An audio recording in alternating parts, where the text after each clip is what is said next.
నమస్తే, నేను doctor Madhuri, general physician from సంఖ్య హాస్పిటల్.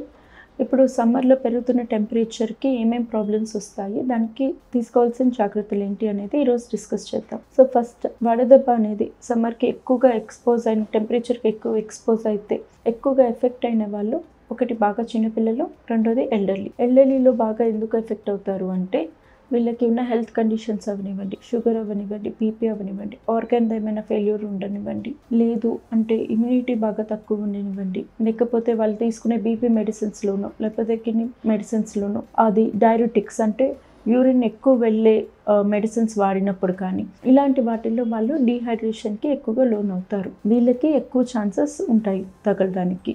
సో ఎల్డర్లీ వాళ్ళు బాగా ఎఫెక్ట్ అవుతారు. నెక్స్ట్, వీళ్ళకి వచ్చే ప్రాబ్లమ్స్ ఏంటి అంటే dry skin problems. First dry skin infections రావడం.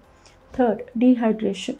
సో ఎండలో మనం తరచుగా వాటర్ తీసుకోకపోతే, ఈ పెరుగుతున్న టెంపరేచర్కి అడిక్వేట్ వాటర్ తీసుకోకపోతే డీహైడ్రేషన్కి వెళ్ళి ఆ డీహైడ్రేషన్లోని మనకి స్వెట్టింగ్ ద్వారా వాటర్ సాల్ట్స్ అంటే సోడియం, పొటాషియం, కాల్షియం ఇవన్నీ కూడా స్వెట్టింగ్లో పోవడం వల్ల సో వాటి సిమ్టమ్స్ ఏంటి అంటే మజిల్ క్రాంప్స్, కండరాలు నొప్పులు రావడం, కండరాలు బాగా పట్టేయడం అంటే మజిల్ క్రాంప్స్ కానీ మజిల్ పెయిన్స్ కానీ, వీక్నెస్ ఉండడం, కళ్ళు తిరగడం, మోషన్కి వెళ్ళడానికి కష్టం అవ్వడం, ఇవన్నీ కూడా మనము చూసే డీహైడ్రేషన్ సైన్లో చూస్తాం. ఇవి కాకుండా డీహైడ్రేషన్లో ఫర్దర్గా ఏంటి అలాగా ఎక్కువ అవుతున్న కొద్దీ కిడ్నీస్ డ్యామేజ్ అవ్వడం. అండ్ దీంట్లో మనం ఏం చూస్తామంటే యూరిన్ బాగా తక్కువ వెళ్ళడం, ఎల్లో కలర్డ్గా వెళ్ళడం, డ్రై స్కిన్ అంటే స్కిన్ పించబుల్ అంటే ఇప్పుడు మనకి స్కిన్ పించ్ చేసినప్పుడు ఒక 1 to 2 సెకండ్స్లో అది మళ్ళీ నార్మల్కి వచ్చేయాలి. అలా కాకుండా 5 సెకండ్స్ కన్నా ఎక్కువ పడుతుంది అంటే వాళ్ళు డీహైడ్రేషన్లో ఉన్నారు అని. ఈ డీహైడ్రేషన్లో మనకి కిడ్నీస్ డ్యామేజ్ అవ్వడం, ఇంకా ఫర్దర్గా ఏంటి అంటే కిడ్నీలో స్టోన్స్ రావడం, ఇంకా యూరిన్ ఇన్ఫెక్షన్స్, తరచుగా యూరిన్ ఇన్ఫెక్షన్స్ చూడడం. ఇవి కాకుండా బీపీ ఫాల్ అవ్వడం. ఇప్పుడు మనకి డీహైడ్రేషన్కి వచ్చే ముందు ఈ వడదెబ్బ తగిలినప్పుడు ఏంటి అంటే వాటర్ సర్క్యులేషన్ అంటే మనం ఎంత వాటర్ తీసుకుంటామో, ప్లాస్మాలో ఎంత ఉంది, అది ఆర్టరీస్ బ్లడ్ వెసల్స్కి వెళ్ళేది ఎంత ఉంటుంది అనేది చూసుకోవడం. సర్క్యులేషన్ అనేది చాలా ఇంపార్టెంట్. సో బీపీ మెయింటైన్ అయ్యేది సర్క్యులేషన్ వల్ల. మనం సరిగ్గా తీసుకోకపోయేటప్పుడు సర్క్యులేషన్ కొలాప్స్ అవుతుంది, దానివల్ల బీపీ ఫాల్ అవుతుంది. సో ఇవన్నీ మనము టెంపరేచర్ పెరిగే కొద్దీ చూసే కాంప్లికేషన్స్. నెక్స్ట్, దీంట్లో 2 రకాలు ఉంటాయి. ఒకటి హీట్ ఎగ్జాషన్ అని, హీట్ స్ట్రోక్ అని. హీట్ ఎగ్జాషన్, హీట్ స్ట్రోక్ రెండు ఒకటి కాదు. హీట్ ఎగ్జాషన్ అంటే ఇప్పుడు మనం పెరుగుతున్న టెంపరేచర్కి బాడీ అనేది ఒక థర్మోరెగ్యులేటరీ మెకానిజం అనేది యాక్టివేట్ అవుతూ ఉంటుంది. ఈ థర్మోరెగ్యులేటరీ మెకానిజం యాక్టివేట్ అయినప్పుడు పెరుగుతున్న ఎండకి స్వెట్టింగ్ రావడం, హార్ట్ రేట్ పెరగడం, దడగా ఉండడం, ఇలాంటివన్నీ కాంపెన్సేటరీ మెకానిజం. సో ఈ మెకానిజంలో ఈ సిమ్టమ్స్ అవన్నీ రాగానే ఫస్ట్ అలర్ట్ అయ్యి అక్కడ తీసుకోవాల్సిన జాగ్రత్తలు అనేది మనం తీసుకోవాలి. అదేంటి అంటే ఎండలో తిరుగుతున్నప్పుడు నీడ దగ్గరికి వెళ్ళడం, రెండోది ఎక్కువసేపు నించున్నప్పుడు కూర్చొని ఉండడం, థర్డ్ వాటర్ ఎక్కువ తీసుకోవడం. వాటర్ అంటే ప్లెయిన్ వాటర్ కాదు, ఎలక్ట్రోల్ అంటే సాల్ట్స్ ఉన్నవి తీసుకోవడం. ఇలాంటివి చేసినప్పుడు హీట్ ఎగ్జాషన్ అనేది తగ్గుతుంది. ఒకవేళ ఇక్కడ మనం అవాయిడ్ చేస్తే దాన్ని స్లోగా హీట్ స్ట్రోక్కి వెళ్తుంది. హీట్ స్ట్రోక్ అంటే ఇందాక చెప్పిన సిమ్టమ్స్కి ఎక్స్ట్రాగా బీపీ ఫాల్ అవ్వడం, దానివల్ల కళ్ళు తిరగడం, సింకోప్ అంటే బ్లాక్అవుట్ అయిపోయి పడిపోవడం, రెండోది ఆర్గన్ ఫెయిల్యూర్. ఇది ఇందాక చెప్పినట్లే కిడ్నీ మీద కానీ, బ్రెయిన్ మీద కానీ, హార్ట్ మీద కానీ ఎఫెక్ట్ పడడం.